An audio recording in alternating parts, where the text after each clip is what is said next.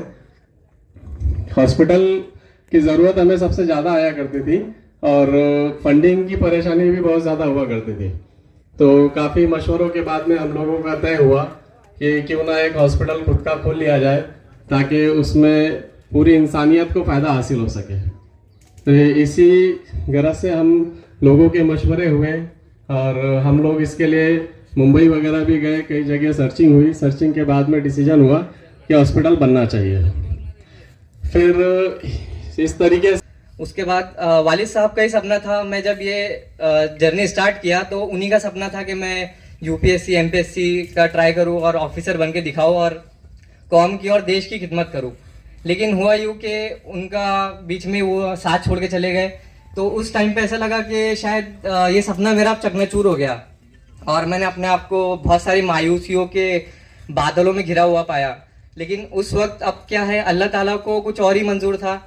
अल्लाह ताला ने रेहान जैसा दोस्त मुझे अता किया और उसके ज़रिए मैं एमएनएफ से मिला। उसने एमएनएफ से मेरी मुलाकात करवाई और उसी बीच हुआ यूँ कि दिल्ली में जो जामिया हमदर्द वगैरह के जो आरसीए के एग्ज़ाम होते हैं उसमें मैं दिया, जिसमें नेशनल लेवल स्कॉलरशिप में ऑल इंडिया से 100 बच्चे सिलेक्ट किए जाते। उसमें अल्हम्दुलिल्लाह मेरा सिलेक्शन हुआ। लेकिन उसके बाद भी वो फ्री ऑफ कॉस्ट हो जाता, लेकिन उसके बाद भी जो रहने के वहाँ पे खर्चे आते, उस टाइम पे इतनी सलाहियत नहीं थी कि मैं खुद से और ये कर पाऊँ, क्योंकि घर का मैं एक कि हमारा मज़हब हमको इस बात की तालीम देता है कि तावनु अलल बिर्रि वत तक़वा, कि नेकी के और भलाई के कामों में एक दूसरे की मदद करो। तो मोहतरम बुजुर्गों, अजीज साथियों, ये हमारे जो भाई एमएनएफ का काम कर रहे हैं और इस हॉस्पिटल की तामीर के लिए जो मेहनत कर रहे हैं, हमारा मज़हब खुद हमको इसकी तालीम देता है कि नेकी और भलाई के कामों में एक दूसरे की मदद करो। तो अगर हम इस बात को बेस बनाकर सोचे तो हम सबको इन लोगों की मदद करना चाहिए। एमएनएफ के तमाम अराकीन, तमाम ज़िले के आए हुए तमाम मुअज़्ज़िज़ीन और जो एमएनएफ की रहबरी और रहनुमाई कर रहे हैं, सलीम सेठ साहब, तमाम मुअज़्ज़िज़ मेहमान आए हुए और सामाईन हज़रात, अस्सलाम वालेकुम। आज से 5 साल पहले हम लोग औरंगाबाद के अंदर मुस्लिम नुमाइंदा कौंसिल की मीटिंग थी, उसके सिलसिले में गए थे, जहां पर पूरे महाराष्ट्र से लोग आए थे और वहां पर ये तय हुआ था कि अपने अपने एरिया के अंदर फलाई काम के लिए काम शुरू किया जाए। वहां से आने के बाद हमने जो हर मकतबे फ़िक्र के नौजवानों को जमा किया और जो नौजवानों को जमा करने के बाद में उनसे एक तंजीम बनाई जिसका नाम मुस्लिम नुमाइंदा फाउंडेशन रखा गया। और मकसद ये था कि भाई शहर की ज़कात शहर में ही बांटी जाए और उस सिलसिले में सब ने बताया कि भाई यहाँ पर एजुकेशन में भी मदद हुई, बेवाओं को भी मदद हुई, ये हुई। उसके बाद में फिर कोविड के अंदर भी अपनी पूरी टीम ने काम किया। उसके बाद में कोविड के अंदर ऐसा हुआ कि परेशानियाँ जो हुई तो बीमारी की बहुत ज़्यादा परेशानी हुई, हॉस्पिटल की परेशानी हुई, तो फिर ये तय हुआ कि अब अपना हॉस्पिटल एक बना है और आज ये हॉस्पिटल आपके सामने खड़ा है, जिसका तकरीबन 1.5 करोड़ रुपए लग चुका है और अभी फिनिशिंग वर्क, पलस्तर और फ्लोरिंग वगैरह के लिए करीब 1 करोड़ रुपए लगेगा। तो ये अगर अपना बन के तैयार हो जाता है तो अल्लाह ने चाहा तो अपना इक्विपमेंट और मशीनरी जो है तो वो बॉम्बे, पूना, नासिक, सूरत, अहमदाबाद यहाँ के लोग देने के लिए अपने लिए तैयार है कि भाई तुम बिल्डिंग खड़ा कर दो, हम आपकी मदद करने के लिए तैयार हैं। और फिर ये हमारा चल ही रहा था। उसके बाद में फिर हमने यहाँ पर एक एजुकेशन सोसाइटी भी बनाई है हायर एजुकेशन के लिए। मोहम्मद अली जौहर, जो यहाँ पर हमने एक बंदे खुदा ने हमको हमारा काम देखते हुए 3 एकड़ ज़मीन डोनेट की है हॉस्पिटल के करीब में ही। तो हम यहाँ उसके अंदर सीनियर कॉलेज और पैरामेडिकल कॉलेज वगैरह शुरू करने वाले हैं, जिसका रजिस्ट्रेशन अभी वो बॉडी का हो चुका है करीब 1 महीना पहले। तो अब उसका काम, ये थोड़ा काम लाइन पर आ जाए, इसके बाद में 1 साल के बाद 6 महीने के बाद में वो काम इंशाल्लाह। कुछ बातें थी जो मेरे दिल में थी, मैं कुछ वो लिख के लाया था घर से, शायद बोलने का मौका मिले तो बोल दूंगा। तो मैं आप सबके सामने पेश करना चाहूँगा, प्लीज़ समाअत फरमाए। सबसे पहले तो मुस्लिम नुमाइंदा फाउंडेशन का मैं बहुत बहुत शुक्रगुजार हूँ कि इतनी बड़ी महफिल में और इतने बड़े मौके पर मुझे बोलने का मौका दिया। मैं इसके लिए बहुत बहुत शुक्र अदा करता हूँ सभी का। और एक मुख्तसरन बोलते चलूँ, जैसे रेहान सर ने बता दिया ऑलरेडी कि जब मैं BS के इस प्रोग्राम के सदर मोहतरम मौज जलगांव ज़िले से आए हुए तमाम मोअज़्ज़िज़ मेहमानान और यहाँ पे जितने लोग हाजिर हैं, अस्सलाम वालेकुम रहमतुल्लाहि बरकातहू। कल शाम में अशफाक सर का फ़ोन मौसूल हुआ कि आपको जो हमारा प्रोजेक्ट है उसके बारे में कुछ बात करनी है। जैसे मेरे तारुफ में बताया गया, मेरा नाम तारिक अनवर अब्दुल रऊफ़ शेख है।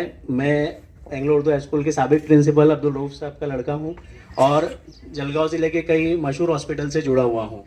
मैं as a hospital management consultant अपनी खिदमत अंजाम देता हूँ और मुझे इस बात की बड़ी खुशी है कि मुस्लिम नुमाइंदा फाउंडेशन के इस हॉस्पिटल का जब इब्तिदाई मराइल में प्लान बन रहा था तो मैं इनके साथ में जुड़ा और मैंने इनकी प्लानिंग में काफ़ी बड़ा हिस्सा दिया। जैसा कि आप सभी हजरात जानते हैं कि जलगांव शहर बल्कि जलगांव ज़िले में आप देख रहे हैं कि हमारे यहाँ कोई इंडस्ट्रियल डेवलपमेंट नहीं है। हमारे शहर में सबसे ज़्यादा अगर कोई इंडस्ट्री डेवलप हो रही है तो आप देख रहे हैं हॉस्पिटल्स डेवलप हो रहे हैं। क्या मेरी बात सही है? हॉस्पिटल्स क्यों डेवलप हो रहे हैं? क्योंकि आजकल हमारी जो सेहत है, हमारा जो जीने का तरीका है, हमारी जो जीवन शैली है वो कुछ इस तरह हो गई है कि हम हर तरफ, हम चाहे छोटा बच्चा हो वो पैदा होते ही, या बूढ़ा शख्स हो या जवान शख्स हो, वो कहीं ना कहीं किसी ना किस्म की बीमारियों में मुब्तला है। लेकिन साथ ही साथ इस बीमारियों के जब वो ट्रीटमेंट के लिए अलग अलग हॉस्पिटल्स में जाते हैं तो उनको कहीं ना कहीं वो सहूलत नहीं मिल पाती जिसकी सहूलत के वो मुस्तहिक है। दूसरा, मैं जब अपने खानदेश का तकाबुली मुताला करता हूँ तो मैं पाता हूँ कि जैसे यहाँ पर अलग अलग समाज है, अलग अलग कम्युनिटीज़ यहाँ पर रहती है, तो मुस्लिम कम्युनिटी जो है वो दूसरे समाजों के मुकाबले इकोनॉमिक तौर पर हमारी तो कम्युनिटी ओवरऑल थोड़ी कमज़ोर है, जिसकी वजह से हमें जो वो हिप्पी सेट का इस्तकबाल कर लें।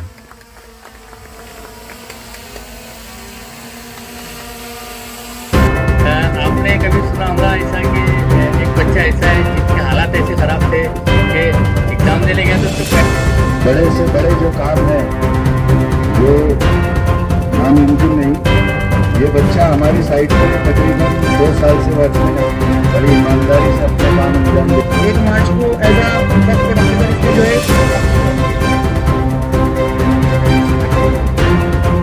और सब लोगों से दुआ है कि मौजूद सामीन,